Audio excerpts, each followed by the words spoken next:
ایک دن میں اور زاہد صاحب آفس کینٹین پر بیٹھے چائے پی رہے تھے کہ میں نے ان کے اس وقت کے بجھے بجھے سے رونے کی وجہ پوچھی۔ وہ کہنے لگے، مجھے آج مرے ہوئے 3 سال ہو گئے۔ میں نے نظریں اٹھا کر ان کی آنکھوں میں دیکھا، جہاں اس جملے کے ساتھ ہی دنیا بھر کی نقاہت اتر آئی تھی۔ پھر کہنے لگے، میں ہمیشہ سے بدتمیز رہا ہوں۔ بچپن میں اسکول جاتے ہوئے ضد، کھانا کھاتے ہوئے نخرے، وہ نہیں یہ کھانا ہے، یہ نہیں وہ کھانا ہے۔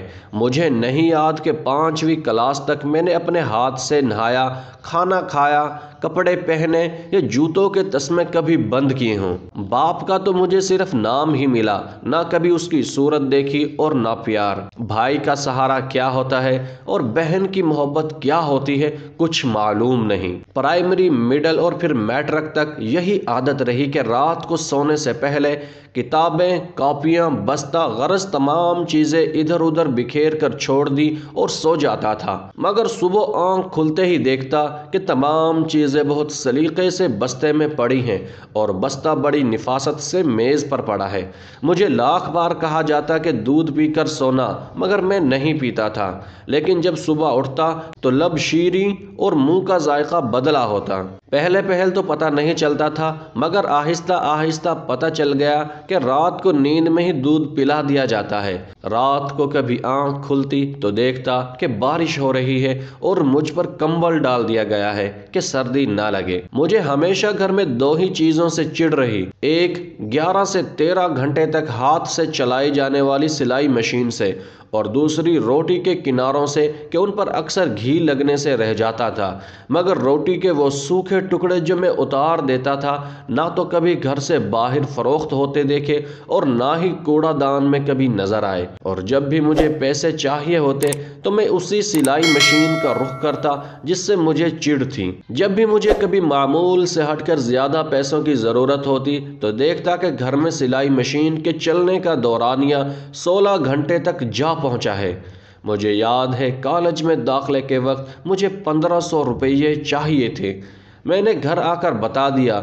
اسی رات 2 بجے کے قریب میری آنکھ کھلی تو گھر کے برآمدے میں کچھ کھٹ پٹ ہوتی ہوئی محسوس ہوئی، تو ذرا مزید غور کرنے پر یہ بھی محسوس ہوا کہ جیسے کوئی گھٹی گھٹی سسکیوں کے ساتھ رو رہا ہو۔ چپکے سے برآمدے میں جا کر دیکھا تو موٹے شیشے کا چشمہ لگائے میری ماں جانے کب مشین میں دھاگا ڈالنے کی مسلسل کوشش کر رہی ہے، اور ساتھ ساتھ آنسو بھی گر رہے ہیں۔ میں نے پوچھا، کیا کر رہی ہے ماں؟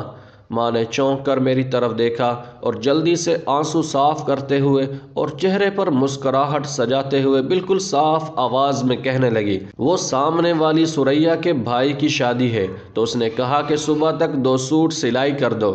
میں اسی لیے بیٹھی ہوں لیکن دھاگا سوئی میں نہیں ڈل رہا۔ اس دن مجھے ماں کی حالت اور آنسو دیکھ کر احساس ہوا کہ مجھے کوئی چھوٹا موٹا کام کرنا چاہیے۔ میں مناسب کام بھی ڈھونڈتا رہا اور پڑھتا بھی رہا۔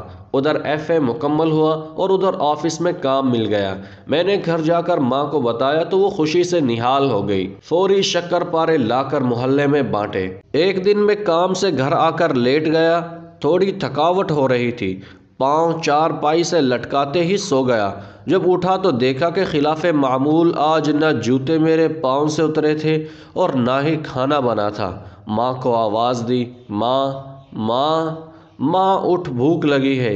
ماں چیخ چیخ کر رویا، 1000 منتیں اور ترلے کیے، مگر شاید ماں اب کی بار اٹھنے کے لیے نہیں سوئی تھی۔ ماں کے بعد وہ گھر چھوڑ دیا، قبرستان لگتا تھا۔ ادھر دیار غیر میں آ کر میں اپنا سارا کام خود کرتا ہوں تو سوچتا ہوں کہ میں نے کبھی جس کی خدمت نہ کی اور نہ کبھی آسائش و سکون دیا، وہ میری ماں تھی، نوکرانی نہیں تھی۔ یہ کہتے ہوئے زاہد کے 2 موٹے موٹے آنسو رخساروں پر بہہ گئے۔ اللہ تعالیٰ سے دعا ہے کہ جس کے بھی والدین حیات ہیں سب کے والدین کو ایمان و صحت کے ساتھ خوش رکھے۔ میرے اور جن کے والدین وفات پا گئے، اللہ تعالیٰ ان کو صبر دے اور ان کے والدین کی مغفرت فرمائے، آمین۔